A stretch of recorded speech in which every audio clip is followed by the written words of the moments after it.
Muy buenas tardes a todos los amigos de Hoja de Ruta, bienvenidos a una nueva edición de Otras Voces. Hoy contamos con la presencia del doctor Gustavo Chiriboga, con quien vamos a conversar sobre algunos temas legales, especialmente la situación legal del asambleísta Jofre Poma y también sobre el caso denominado Sobornos 2012-2016. Muy buenas tardes, doctor, bienvenido a Hoja de Ruta. Bienvenido acá a nuestros micrófonos. ¿Cuál es la situación del asambleísta Jofre Poma? Porque todo el mundo, unos dicen que puede regresar a la asamblea, otros dicen que no. La ley específicamente dice que si tiene una sentencia ejecutoriada, pues obviamente no podría ingresar a la asamblea, pero en este caso todavía no está ejecutoriada la sentencia. Muy buenas tardes, doctor. Muy buenas tardes, con todos un gusto estar aquí, muchas gracias por la invitación. Sí, bueno, en efecto, lo que ocurre con el asambleísta Jofre Poma es que hay un hecho cierto, y es que él fue sentenciado por un delito, por el delito de obstaculización de servicios públicos, recibió una sentencia condenatoria, y respecto de esa sentencia se ha presentado un, digamos, por decirlo así, un recurso que le permite la ley para que su pena la cumpla en libertad, ¿sí? Esto es lo que se denomina como la suspensión condicional de la pena. Ahora bien, esto no quiere decir que la sentencia del asambleísta Poma se encuentre ejecutoriada. ¿Por qué? Porque él aún podría recurrir la sentencia, es decir, presentar un recurso extraordinario de casación, y ahí podría decidirse, bajo un análisis en derecho, una situación diferente a la que él tiene en la actualidad. Es decir, su situación de inocencia aún sigue vigente. No se ha, digamos, bajo una sentencia ejecutoriada, no se ha derrumbado su estado de inocencia, y por lo tanto él mantiene este estatus. Ahora bien, en la Ley de la Función Legislativa, en su artículo 15, señala que una de las causales para cesar en sus funciones es que él cuente con una sentencia condenatoria ejecutoriada. Si es que la sentencia es condenatoria pero no ejecutoriada, pues su calidad de asambleísta se mantiene vigente. Entonces él debería, luego del receso, pues ocupar su curul. Ahora, pero en este momento su equipo ya fue despedido de la asamblea y está el equipo de Sualterna. ¿Cómo se arreglaría ese problema? Porque yo creo que ahí también es un tema que no se topa, pero que deberíamos analizarlo. Así es. Mire, lamentablemente el CAL tomó una decisión, digamos, poco adecuada. ¿Por qué? Porque si bien es cierto, existía un antecedente respecto de la asambleísta Esperanza Galván, no sé si ustedes recuerdan, que ella durante el proceso siguió percibiendo su remuneración. Eso le significó que la Contraloría abra en contra de la asamblea y los directivos de aquella época, abra un examen especial y resolviera que no fue adecuado el haberle seguido pagando su sueldo si es que ella no se encontraba.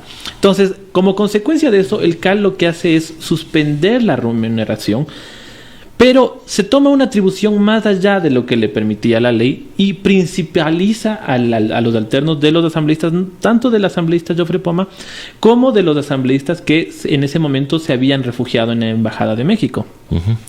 Principalizaron al alterno, a pesar de que la posibilidad de principalizarlo, según la ley, le corresponde al titular. Es ellos quienes deben enviar una carta, un oficio, solicitando que se principalice a su alterno para que en su lugar actúen. Como consecuencia de esto, se principalizó a los alternos y los alternos decidieron cesar las funciones de los equipos de trabajo. Tomando en cuenta que la resolución del CAL había sido que esa principalización era transitoria, era por un momento hasta que se resuelva la situación de libertad, tanto del asambleísta como Poma, como de la situación de refugio de los asambleístas que en ese momento se encontraban en la Embajada de México. Entonces, desde mi punto de vista, creo que el CAL fue más allá de lo que le permitía la ley, y obviamente es que el día de hoy el asambleísta Jofre Poma retoma sus funciones, del bien podría pues cesar los contratos de del nuevo equipo de trabajo que fue contratado, y obviamente contratar a su equipo de trabajo anterior. Ya. Ahora, el asambleísta Poma también va a enfrentar a su regreso, si es que regresa a la asamblea, hay un pedido del asambleísta Villamar que dice que él ha estado en una protesta violando totalmente ese acuerdo o ese... no sé cómo llamarle, ustedes tienen el término, los abogados más, esta suspensión de la pena que le prohíbe participar en este tipo de protestas, ¿no? Aunque no se vio que sea una protesta, sino que la escolta legislativa no les permitió entrar, que es diferente. Creo que hay que precisar unas cosas. Por supuesto, en el campo político, en el juego político, algunos actores políticos tratan de estirar las decisiones judiciales hasta lo que, digamos, sea más adecuado a sus intereses.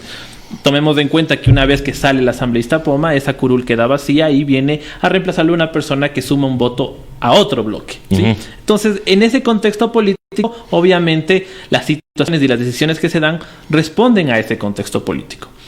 El asambleísta Poma, al recibir una suspensión condicional de la pena, conforme lo determina el propio Código Orgánico Integral Penal, son algunas condiciones que debe cumplir para poder mantenerse en libertad. Una de esas condiciones es que se le impida a esta persona que ha sido sentenciada concurrir a ciertos lugares. Eso es lo que hacen los jueces. Los jueces le dicen al asambleísta Poma: usted, para poder cumplir su pena en libertad, tiene que cumplir algunas condiciones, entre esas la de abstenerse de acercarse a ciertos lugares. Esto obviamente son los pozos petroleros, que son materia del conflicto, ¿no es cierto? Y le dice además que no se acerque a protestas en este sentido. Obviamente, estas protestas tienen que ir de la mano con la situación del caso principal, pues. Si es que el asambleísta Poma fue sentenciado por una obstaculización de servicios públicos en un campo petrolero, obviamente las protestas tendrían que ser en ese contexto. Irnos más allá, que el asambleísta Poma el día de mañana esté caminando por la calle y que se encuentre cerca de una protesta ciudadana, pues sería ya una exageración.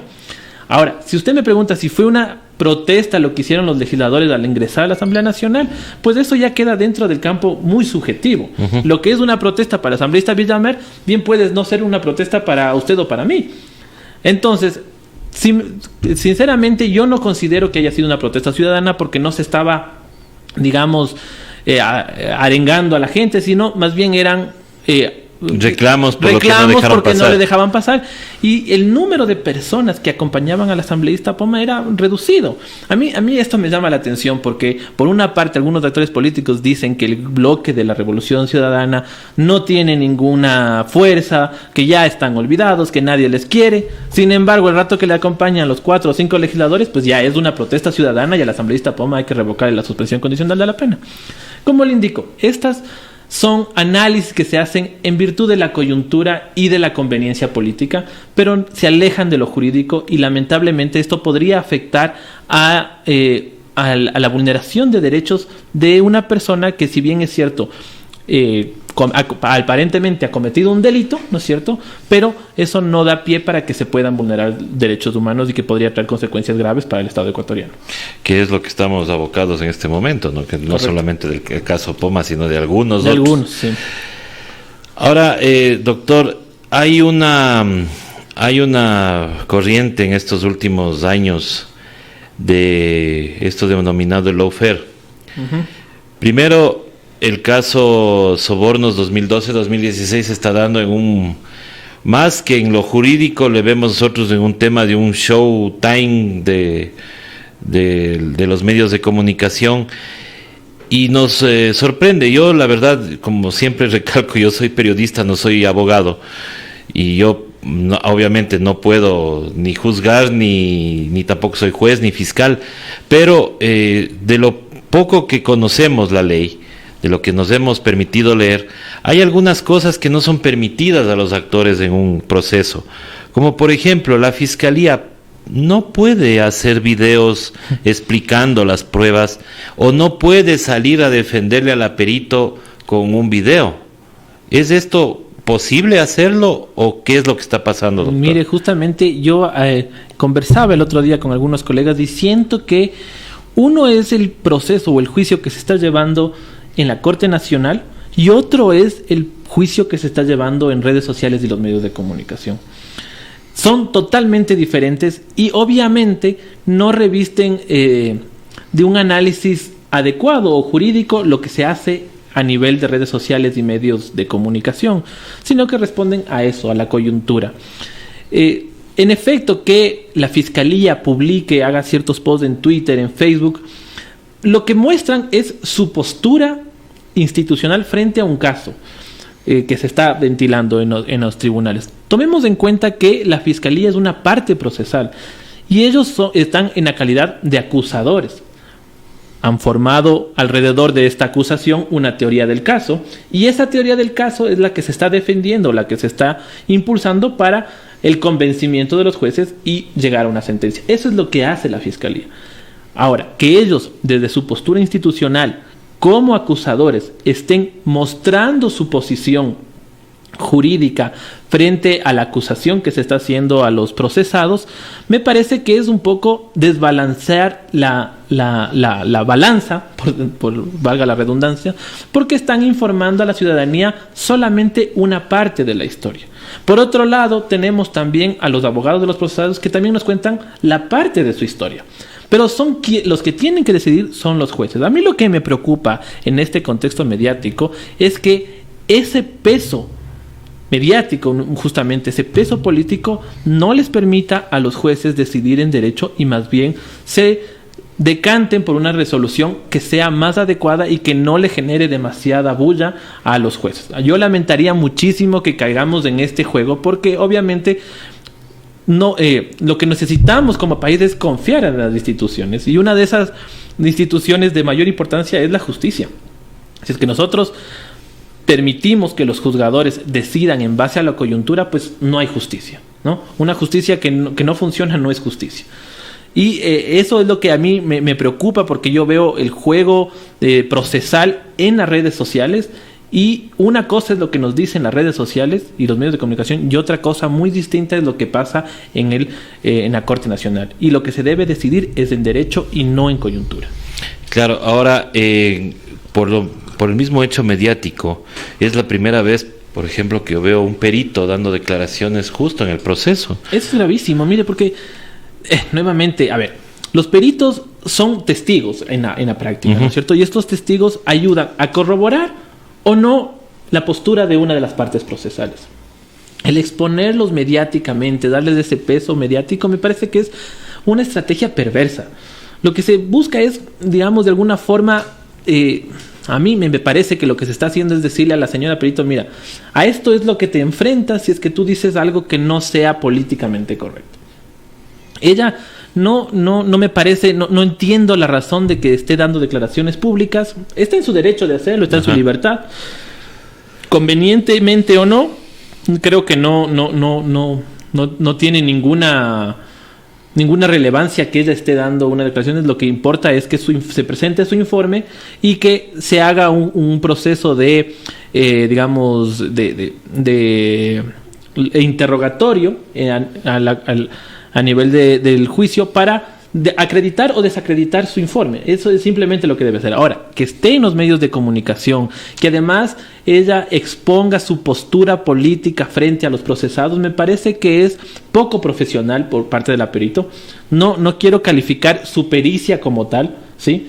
Pero sí me parece que su ética profesional podría quedar en entredicha el momento en que sale a dar estas declaraciones públicas, o que incluso hace emite sus opiniones a nivel de redes sociales por la sensibilidad del caso. Llamarle prófugo a un actor del proceso me parece me parece que es una forma incluso que podría llegar a desacreditar su imparcialidad, ¿no es cierto?, su objetividad dentro del proceso, y eso podría incluso llegar a anular la prueba o su informe que le está sirviendo a una de las partes procesales. A mí me parece que ahí es donde la Fiscalía debería tomar las medidas para que controle un poco a sus testigos, ¿no? Los abogados, cuando estamos en un proceso judicial, tenemos nuestros testigos que nos ayudan en nuestra teoría del caso, y un poco también se les orienta para que no nos vayan a desbaratar el proceso, ¿no? Entonces, me parece que la perito, al hacer estas declaraciones, podría hacerle un flaco favor a la Fiscalía, si es que sus intereses es llegar a una sentencia, que la perito muestre visos de poca imparcialidad, de poca objetividad. Claro, ahora se supone que el perito es un ente técnico, ¿no es cierto? Entonces no debería, pero bueno, como bien dice, está en la libertad de hacerlo, pero todo esto quedará para la historia, digo yo. Claro que sí. El hecho también de que la Fiscalía deje a más de 100 testigos que tenía preparados, habla también de que es muy floja la acusación, o no le da tiempos, o qué están buscando. A ver, digamos, el impulso de las pruebas es una competencia de las partes. Ya. Pueden usarlas o no pueden usarlas, ¿no? Yo creo que este tema no hay que satanizarlo mucho, porque si es que la Fiscalía considera que el caso ha sido suficientemente probado con el número de pruebas que ha presentado, está en su libertad. Ahora, el anunciar pruebas que no se las van a utilizar, más bien podrían hablar mucho de la lealtad procesal, ¿sí? ¿Para qué las presento si no las voy a usar? ¿Sí? ¿Para qué anuncio? ¿Para qué las anuncio? Claro. ¿Sí? ¿Para qué les pongo a la otra parte a estar? Puede ser un tema de estrategia, ¿no? Y en esa estrategia yo les pongo a los abogados de la parte contraria a estar analizando, a generar un poco más digamos, de expectativas sobre eso, para que al final no se la presente. Me parece que más bien habla de la lealtad procesal. Ahora, si es que la Fiscalía considera que con esta cantidad de testigos ya ha sido probada su teoría del caso, pues ya es un tema más de análisis técnico que ellos hayan realizado. Sin embargo, yo considero que si es que la Fiscalía consideraba que con la cantidad de peritos o testigos que iban a presentar iba a estar suficiente, pues solo anuncie las de esas, ¿no? ¿Y para qué presenta otras? ¿No? Me parece que ahí podría haber un problema de lealtad procesal. Y en esta lealtad procesal, pues se podría hablar también de que, o mejor dicho, hay algunos abogados de las partes acusadas que hablan de un fraude procesal. Y eso se refieren específicamente a unas pruebas que no quisieron incorporarlas al proceso, que son estos archivos que habían salido de la computadora de Laura Terán. ¿Por qué esas pruebas no se las admite y sí se admite otros cuadernitos? A ver, creo que para explicar esto tenemos que entender un poco el proceso penal, ¿sí? Previa a la fase que estamos ahora conociendo, que es la fase o la etapa de juicio, ¿no es cierto? Donde las papas queman, digamos. Hay una fase previa que se llama la etapa de evaluación y preparatoria de juicio, ¿sí? En esta etapa de evaluación y preparatoria de juicio, entre otras cosas, además de sustentar la acusación fiscal, se anuncian las pruebas, ¿sí?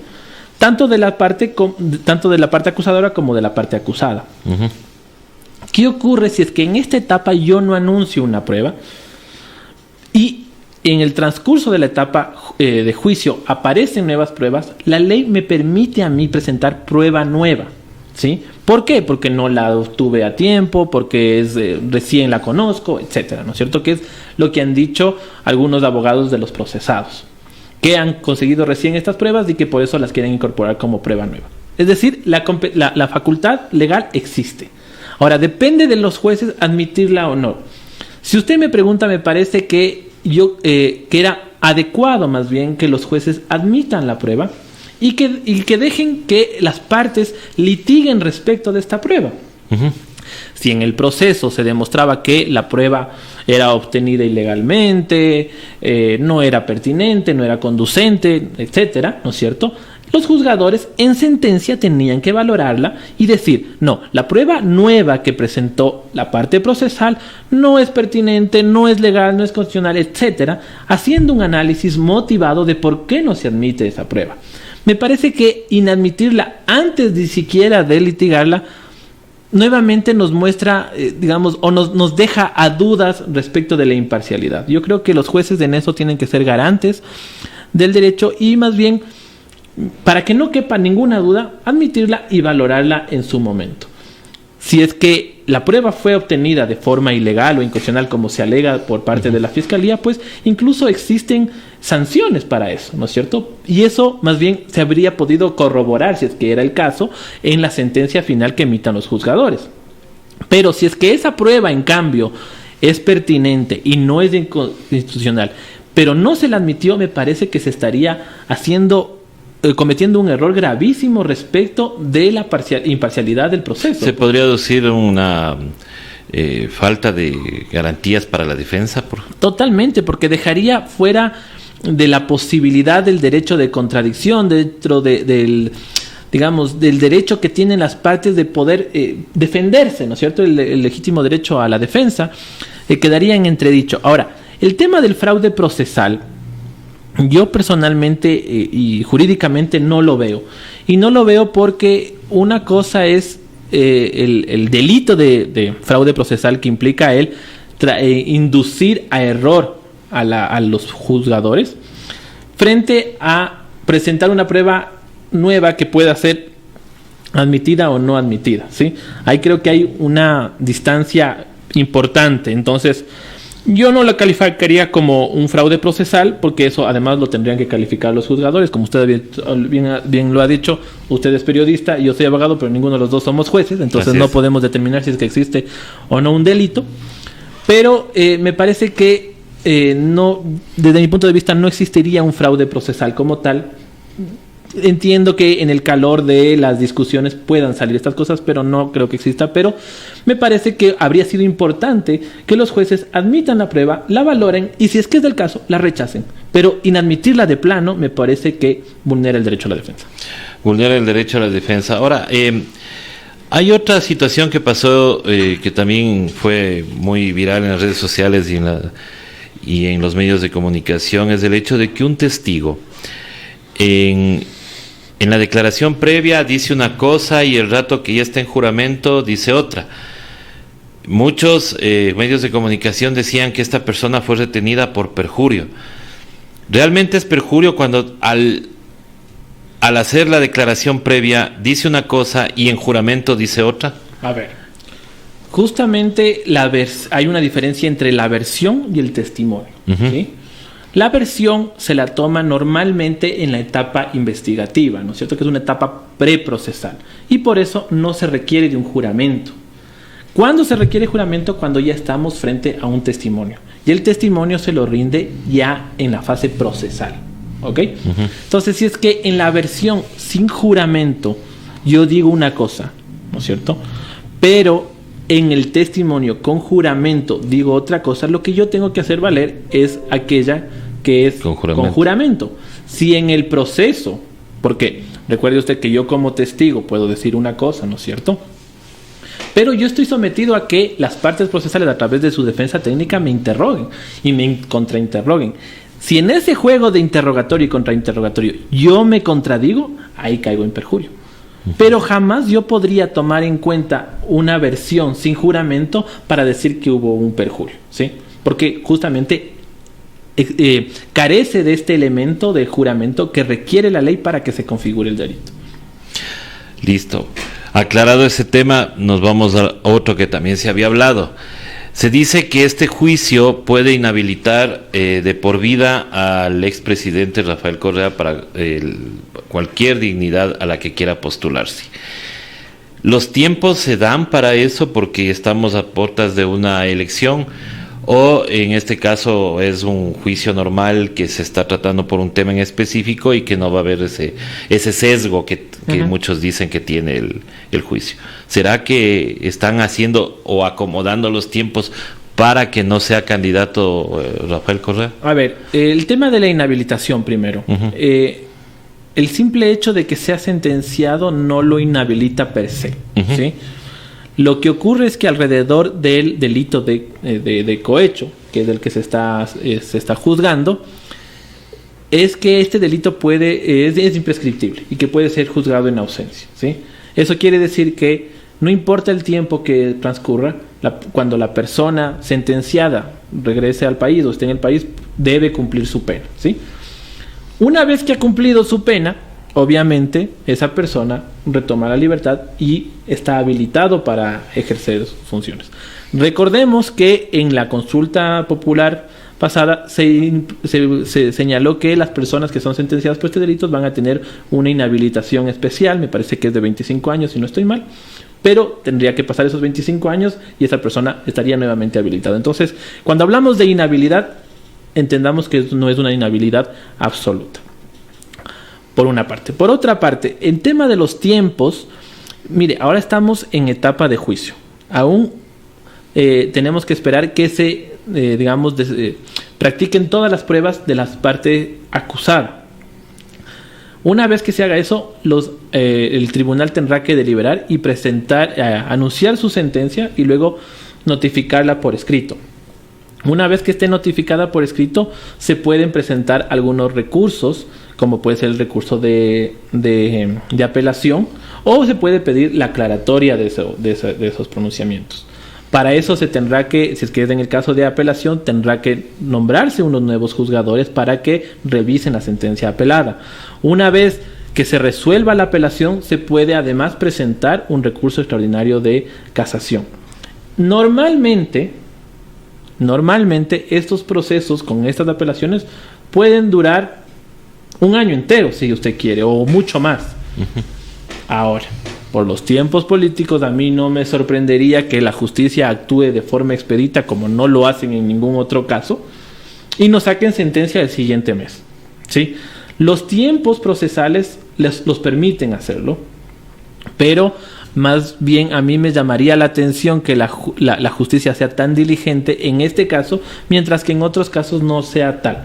Tenemos muchos casos que incluso están alrededor de la vida de personas, femicidios, asesinatos, delitos de tráfico de drogas, que son realmente los que a la gente le preocupa, ¿no es cierto? Uh-huh. Mucha gente que está en las cárceles aún sin una sentencia ejecutoriada y que se siguen llenando las cárceles, y por eso tenemos un hacinamiento tan terrible y no se termina de sacar los procesos. Sí me llamaría la atención que en este caso, en esta coyuntura política, para no permitir la candidatura de uno o de otro actor político, la justicia sea absolutamente diligente. Claro, sí nos sorprende a nosotros que se esté avanzando. Creo que ahorita está suspendido por un tema de una calamidad doméstica de uno de los jueces, pero se retomará creo que el día de mañana o el día miércoles. Uh-huh. Ahora, hay abogados, tanto que le dan la razón a los abogados de las defensas, pero también hay un grupo de abogados que está en contra y que le da la razón a la fiscal. Es más, dicen que la fiscal es una de las personas a las que deberíamos agradecerle esta modernidad de la justicia uh-huh. que está haciendo, ¿no? Ahora, no sé qué tanto, pero bueno. Y también se viene, y no sé si usted también me imagino que sí debe ser parte del colegio del colegio de abogados. No, gracias a Dios no. Pero bueno, se vienen las elecciones y resulta que también hay una pugna ahí entre abogados, porque el directorio saliente pues critica a las listas que están viniendo. Así es. Y entonces ahí nosotros vemos que realmente sí ha habido pues una politización de este gremio de abogados, porque justamente para rescatar ese colegio hay listas que hablan de despolitizar. Mire, esa es la razón por la cual no me he afiliado. Ya. Y no soy parte de ese colegio de abogados. Por eso yo tengo mi número profesional con el Foro de Abogados del Consejo de la Judicatura, lo cual me habilitaría a ejercer mi profesión, y no me he afiliado al Colegio de Abogados. Pero en efecto, sí, lamentablemente en estos gremios existe mucho interés político, ¿no? Uh-huh. Y llama la atención que desde el oficialismo gremial se esté haciendo campaña en favor de otras listas, cuando me parece que lo adecuado y lo ético sería más bien mantener una postura imparcial, para que, si es que, como se lo ha anunciado, se quiere que haya un recambio, ¿no es cierto?, de gente que vaya a presidir el Colegio de Abogados, me parece que lo adecuado es más bien mantener una postura imparcial para que la lid electoral entre los distintos candidatos se dé y resulte el nuevo presidente. Pero sí me llama la atención que desde el oficialismo gremial se haga exactamente aquello que se criticaba alrededor del oficialismo gubernamental. Sí, por una parte yo veo ahí mucha incoherencia, y no solamente en este tema, sino en muchísimos temas, que por un lado se critica lo que se hizo mal antes, que puede ser que está mal, ¿no es cierto?, que eso no quita que el día de hoy esté bien. Lo que se hizo mal antes, el día de hoy, no porque me conviene va a estar bien. 2 errores no hacen un acierto, siempre lo digo yo, y me parece que tenemos que actuar con coherencia. Si es que estamos en desacuerdo que se haga esto a nivel de país, no lo hagamos y no lo reproduzcamos en nuestros espacios, como puede ser el espacio gremial, con este tema de la politización. El tema de afinidades políticas o no son un tema de libertad de cada persona, pero me parece que utilizar las instituciones en ese sentido no es lo adecuado, no es lo objetivo y no es lo ético. No es lo ético, y por eso la pregunta también es, ¿vivimos un lawfare en este país? A ver, bueno, verá, yo le voy a ser sincero, ese término lawfare a mí no me gusta mucho, ¿Ya? Porque podría tener otra interpretación, de hecho, alrededor del término. Utilizar la Pero justicia utilizar la justicia políticos. para fines políticos, por supuesto, es un despropósito. De siempre el anhelo de la justicia, usted ve incluso en esta figurita de la diosa justicia que está vendada a los ojos, es justamente por esa razón. No, justicia ciega. Dice. Porque la justicia no depende o no debe depender de alguna situación política o económica o administrativa, etcétera, ¿no es cierto? La justicia tiene que actuar en derecho. Por eso a mí me preocupaba y le decía, cuando yo le decía que por un lado hay un proceso judicial a nivel de redes sociales y medios de comunicación y otro es el proceso en los tribunales, me preocupa que el primer proceso, este proceso mediático, termine siendo el que decida la suerte o la situación de inocencia de las personas. Me llama mucho la atención que a nivel de incluso de medios de comunicación ya se juzgue, ya se sentencie a las personas sin que lo haya decidido aún la justicia. Mire, solamente por un tema de ejemplo, recién se acaba de aprobar en la Asamblea Nacional una reforma al Código Orgánico Integral Penal que permite mostrar los rostros de los delincuentes, así lo vendieron. Pero esos rostros de esos delincuentes todavía no tienen sentencia. Exacto. Y el exponerlos más bien podría traer como consecuencia que se cometa un error y una vulneración grave a esas personas. Y ya tenemos una mala experiencia con el chico Elías Barberán, que le acusaron del asesinato de un hincha del Nacional y le sacaron en todos los medios diciendo que él era. Y el problema es que luego nadie la repara, ¿no? Porque nadie es que sale y dice el día de mañana, ay, perdón, me equivoqué. No, y le cometí este grave daño a esta persona, ¿no? Entonces, a quien le toca reparar es al Estado. Al Estado es el y Estado nos toca pagar a todos. Correctamente, porque luego viene la sentencia de la Corte Interamericana, como varias, porque ya tenemos, en eso sí tenemos mucha experiencia a nivel de Corte, que nos sentencian al país y nos toca a nosotros, como usted bien dice, de nuestros impuestos, de nuestros bolsillos, tener que pagar las reparaciones a las personas a las que se les ha vulnerado los derechos. Entonces, el momento en que nosotros tengamos realmente una justicia ciega, una justicia imparcial, que no dependa de los tribunales disciplinarios del Consejo de la Judicatura, que no dependa de los tiempos políticos, que no dependa de los actores políticos y que no dependa tampoco de los actores mediáticos, yo creo que podremos ahí sí confiar en la justicia. Pero a mí me preocupa muchísimo que por un tema político siempre se decante la justicia hacia el lado en el que va a recibir más aplausos. La justicia debe tener esta coraza de que incluso recibir críticas, pero hacer un análisis en derecho. Lamentablemente, yo creo que para llegar a eso nos falta muchísimo. Esto se ha criticado antes y creo que se la sigue criticando a la actualidad. Los abogados que no somos los abogados de Twitter ni somos los abogados mediáticos que tan famosos hay algunos que por salir a decir en los medios de comunicación lo que conviene y lo que me trae aplausos, consideramos que lamentablemente el derecho ha sido muy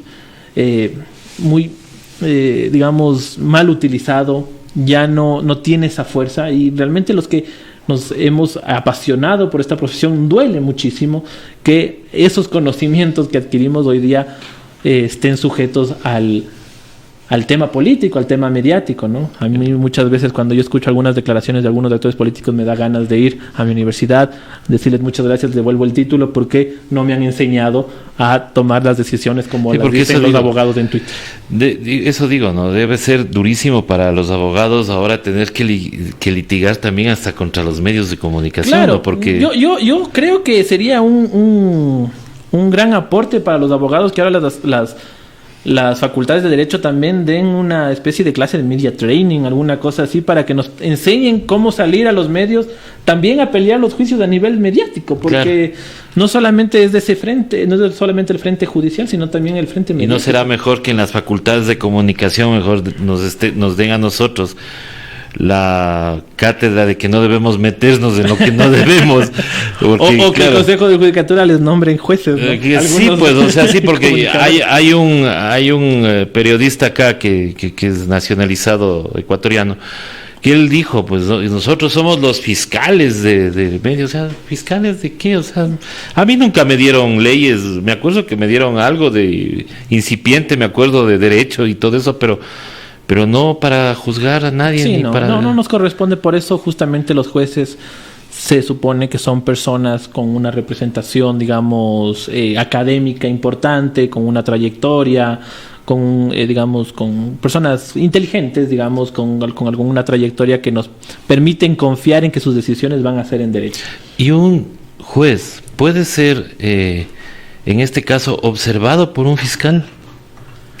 Eso, mire, a ver, lamentablemente lo que ha ocurrido en nuestro país es que se ha quitado tanta importancia a la justicia y a los actores judiciales como son los jueces, que el día de hoy es muy fácil el cuestionar su imparcialidad, cuestionar su valía, cuestionar su profesionalismo, y por eso es que se permiten a las partes procesales de alguna forma torpedear a esa trayectoria de los juzgadores. Está bien que si es que en el proceso yo como parte encuentro que hay digamos un problema de conflicto de interés, hay un problema de imparcialidad, hay las vías, como es la recusación, ¿no es cierto? El de pronto presentar una queja ante el Consejo de la Judicatura, etcétera.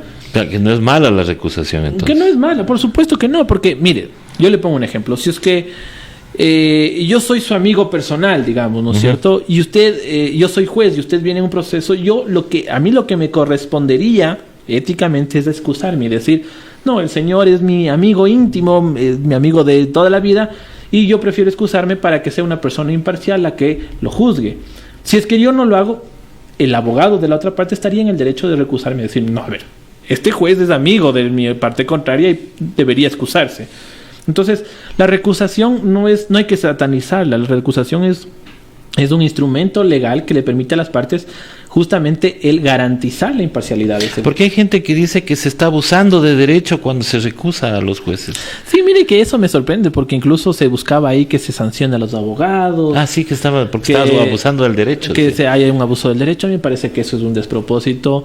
Dentro de los procesos judiciales, los actores, las partes procesales pueden presentar los recursos y las acciones que consideren adecuadas, y ya son los juzgadores los que tienen que decidir si es que es o no viable eso, y si es que dentro del proceso los jueces consideran que se mal ha utilizado alguna figura, son los jueces los que tienen que en su sentencia, qué sé yo, hacer un llamado de atención al abogado, pedir al Consejo de la Judicatura que se imponga una multa, etcétera.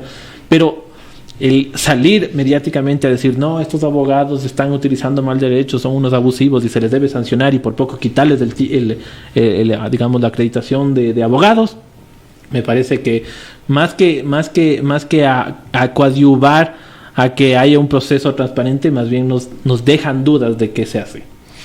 Así es. Doctor, queremos agradecerle. Muchísimas gracias. Muchísimas gracias por todos los conceptos. Es bueno que nuestra audiencia pues conozca de estos temas, porque más nos llenamos de lo que dicen unos abogados, otros abogados, y al medio a veces nos quedamos sin entender, y es bueno tener una mi recomendación como profesional es que las personas también hagamos un mea culpa, ¿no? No nos dejemos convencer por los rumores de Twitter, por los rumores de WhatsApp, por los rumores incluso mediáticos. Seamos un poquito más prolijos, investiguemos, tratemos de informarnos para que veamos que la realidad tal vez no es como la cuentan, ¿no? Para nosotros tener nuestro propio juicio. Exactamente, y esa es la misión de este medio. Muchísimas gracias, doctor Gustavo Chiriboga, por haber asistido a esta invitación. Las puertas siempre abiertas de Hoja de Ruta. Y nosotros, estimados amigos, estaremos ya conectándonos en la tarde, más tardecito, con más entrevistas aquí en Otras Voces de Hoja de Ruta Radio. Hasta pronto.